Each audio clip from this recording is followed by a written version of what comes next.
I'm Thomas Baldrick at the 2014 ASH Conference. This, of course, the one and only Dr. V from the MD Anderson Cancer Center in Houston, Texas. Thank you for your time, sir. My pleasure.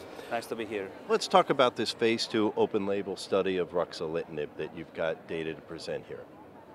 Thank you for asking. I think this is an important study. This is a study in patients with Essential Thrombocythemia, or ET, that had uncontrolled disease after failing the standard therapies. Very small study, but it's important to place it in a context of what we are doing these days with patients with myeloproliferative neoplasms in general. As you know, we had a JAK2 inhibitor, Ruxolitinib, approved 3 years ago for patients with intermediate and high-risk myelofibrosis, for which there was no therapy approved ever. Since then, and this was actually very recently, the JAK inhibitor was approved as a second-line therapy for patients with polycythemia vera. That was only about 3 or 4 days ago. This is for patients that don't do well on standard therapy with hydroxyurea, so specifically second line for PV. And of course, the question is, what about the patients with the most benign of these three myeloproliferative neoplasms, ET? Are they patients that do not do well with the standard therapy? Can we help them with the JAK inhibitors? And the answer is yes. There are patients that don't do well on hydroxyurea or anagrelide or interferon. Although the number is very small, the JAK inhibitors does help them. However, it's not as good as the result as one see in polycythemia vera, for example. You know, the mechanism of action of a JAK inhibitor is to inhibit inside the cells, bone marrow cells, superactive or dysregulated intracellular signaling pathway, the JAK-STAT pathway. And it does this very well. That's why in PV, for example, all the cells go down, people feel better, spleen improves, symptoms go away. In ET, it does lower the platelets, but to some extent, it can lower the red blood cell count too. We don't really want that. So, although we have good results in suppressing the counts, they are satisfactory but not outstanding as one would like.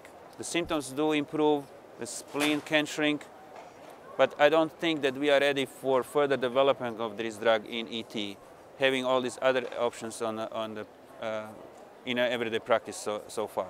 It's exciting to know activity, but it's still not ready for prime time. Perhaps further studies and development in ET is necessary. So what do you think as a next step? Now in ET, it would be interesting, in fact, to pursue that signal. It does work, but it needs to be optimized and see whether one could push it a little bit further and compare, maybe head-to-head comparison randomized studies between Ruxolitinib and standard therapies with hydroxyurea or interferon. But we'll see whether this is going to happen. It's an interesting approach, but on the other hand, this is a very benign condition. The question is, do we need something more, or are we satisfied with what we have? There is a mixed feeling about that. While I have you, what is your recommendation for treating patients with ET? The standard first-line therapy appears to be hydroxyurea in many offices around the United States.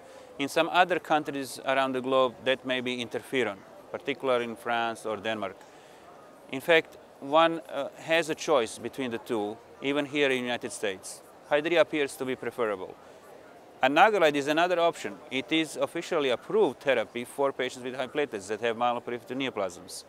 So we have options, in fact. Hydrea usually as a first line, anagrelide and interferon, and that's why, in fact, when I spoke about developing another drug, the JAK2 inhibitor, it's hard to see how to position another drug when you already have 3 available medications, and you do cover very well most of the people.